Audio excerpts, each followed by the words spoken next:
आज आपके पास क्वेश्चन है, आपको एंगल कैलकुलेट करना है दो प्लेन्स जो कि आपको यहाँ पे दी हुई है मिलर इंडाइसिस में 110 और 111 के बीच। ठीक है, तो देखिए इसमें क्या करना है, इसमें आपको फार्मूला अप्लाई करना है। आपके पास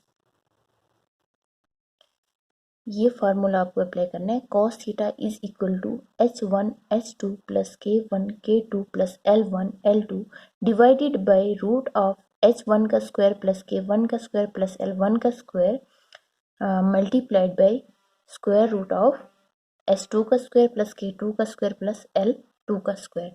तो आपको पता होना चाहिए, आपके पास जो मिलर इंडाइसिस यहाँ पे दिए हुए हैं, ये पार्ट 1 होगा, ये पार्ट 2 होगा, मतलब h1 k1 l1 ये होगा, h1 h2 k2 l2 ये वाला पोर्शन होगा। ठीक है, अब आप क्या करेंगे, अब आप इन वैल्यूज को पुट करेंगे आपके फार्मूला में, तो देखिए क्या आता है आपके पास आएगा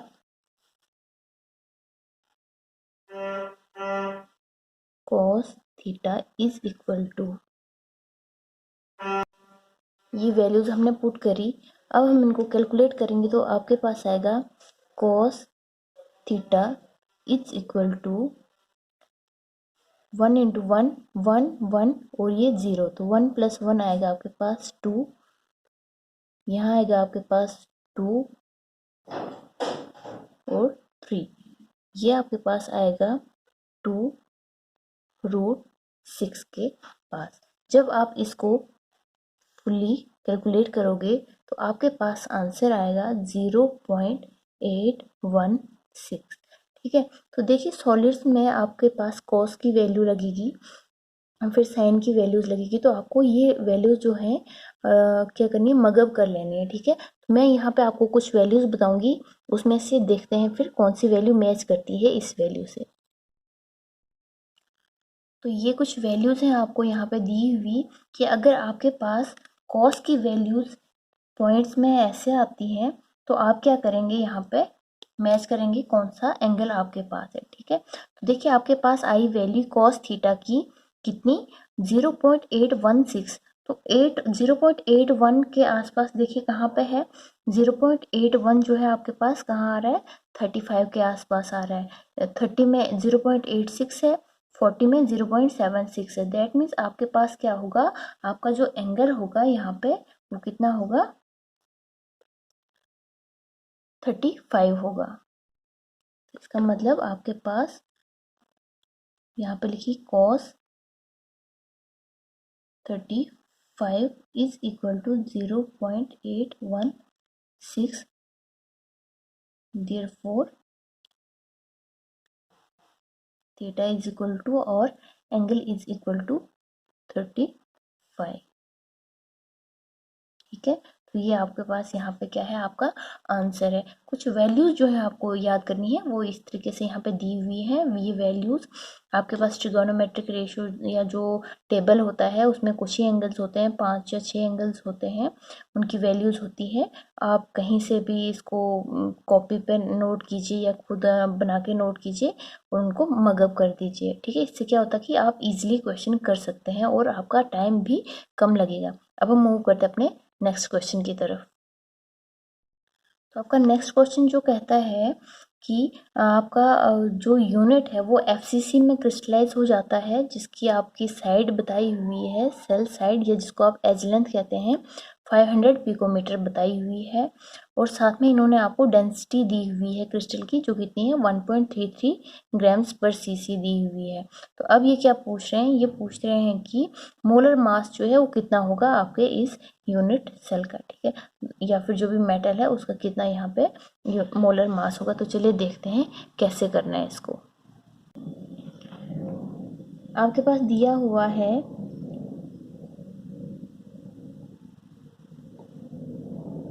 क्या दिया हुआ है, एज लेंथ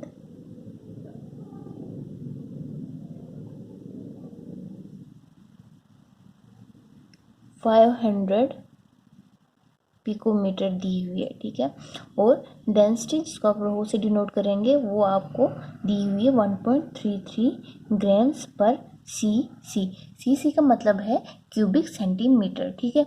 तो अब आपको क्या करना पड़ेगा, आपकी जो एज लेंथ है वो आपको कन्वर्ट करनी पड़ेगी पिकोमीटर से सेंटीमीटर्स में। तो देखिए क्या करना है, आपको पता होना चाहिए कि एक पिकोमीटर में कितना सेंटीमीटर होता है, 10⁻⁻10 सेंटीमीटर होता है। तो आप इसको करोगे 500 इंटू 10⁻⁻10 सेंटीमीटर, तो ये आपके पास आएगा 5 इंटू 10⁻⁻8 सेंटीमीटर आपके पास एज लेंथ आ गई। ये आपके पास डेंसिटी है, ठीक है। अब आपको मोलर मास दिखाना है। देखिए अब आप बोलोगे कि हम क्या करेंगे, वॉल्यूम तो हम इजीली कैलकुलेट कर सकते हैं, ए का क्यूब लेके।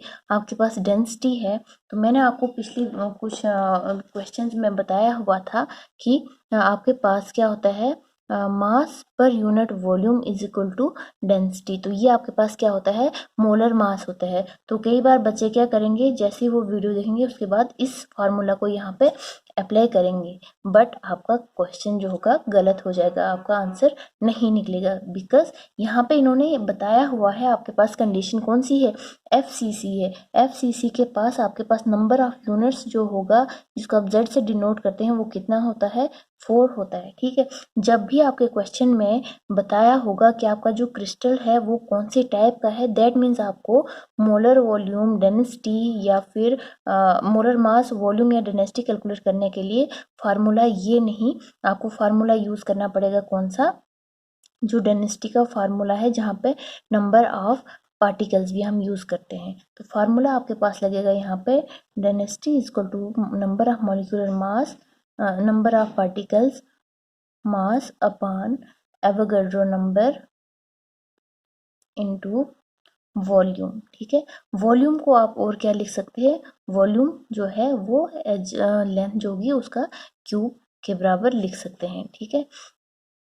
अब आप क्या करेंगे, इस जगह पे आप लिख सकते हैं D is equal to ZmN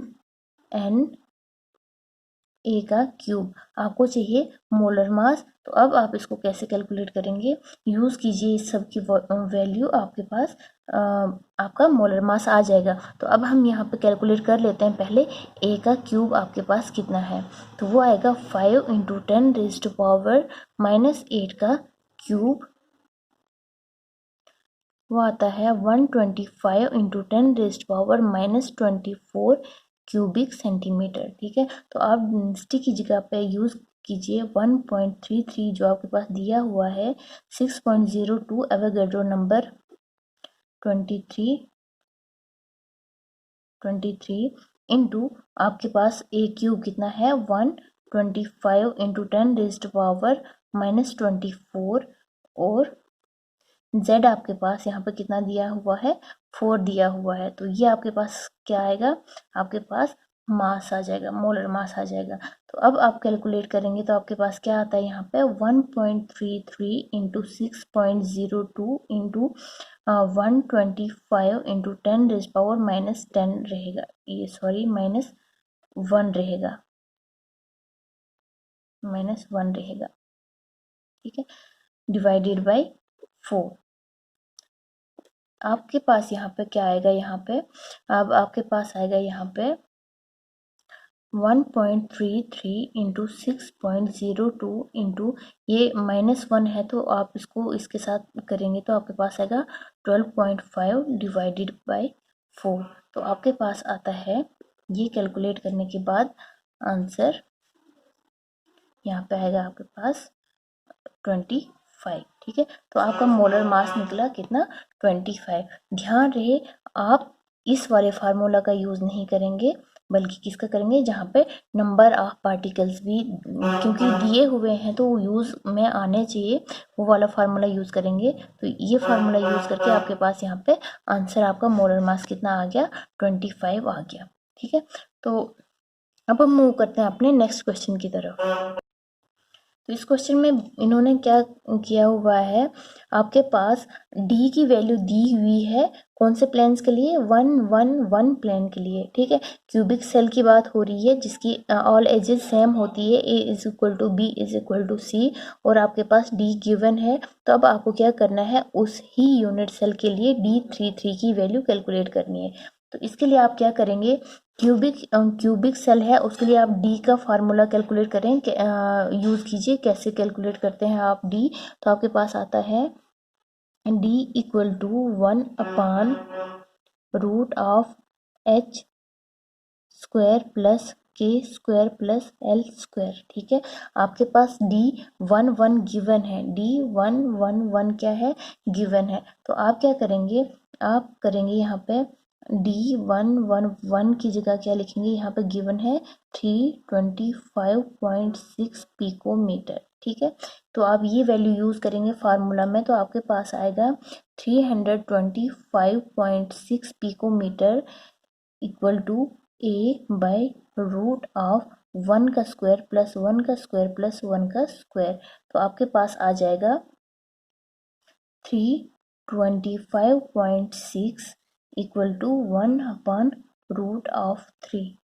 now आपके पास वैल्यू आ जाएगी आपके ए की 325.6 मल्टीप्लाइड बाई रूट ऑफ 3, जो कितनी आएगी आपके पास, जो आएगी आपके पास 563.288, ठीक है। अब आप फिर से सेम फार्मूला यूज़ करोगे, लेकिन किस प्लेन के लिए, 333 प्लेन के लिए, ठीक है। फॉर, यहाँ से करते हैं हम इसको शुरू, फॉर D333, फिर से हम क्या करेंगे, ये फार्मूला यूज़ करेंगे, D3 का स्क्वायर प्लस 3 का स्क्वायर प्लस 3 का स्क्वायर, ए की जगह यूज़ करना है आपने, जो वैल्यू आपने कैलकुलेट करी यहाँ पे, ये है आपके पास 563.288 डिवाइडेड बाई आपके पास कितना आया, 9 प्लस 9 प्लस 9, तो आपके पास आएगा D333 equal to 563.288 divided by 27 का रूट, ठीक है। तो ये आपके पास आता है 563.288 डिवाइडेड बाई 5.196। तो इससे आपके पास क्या आएगा, जब आप इसको सिंप्लीफाई करेंगे आपके पास आंसर आएगा 108.40 पिकोमीटर, ठीक है। तो इतना भी मुश्किल नहीं है, बस आपको पता होना चाहिए कि कब कौन सा फार्मूला आपने यूज़ करना है। मैंने सॉलिड्स के वीडियोस में सब लिखा हुआ है, सब बताया हुआ है। जहाँ पर समझ नहीं आए तो आप कमेंट कीजिए, शेयर कीजिए, लाइक कीजिए और हमें प्रोत्साहित करते रहिए। उम्मीद है समझ आ गई है। धन्यवाद।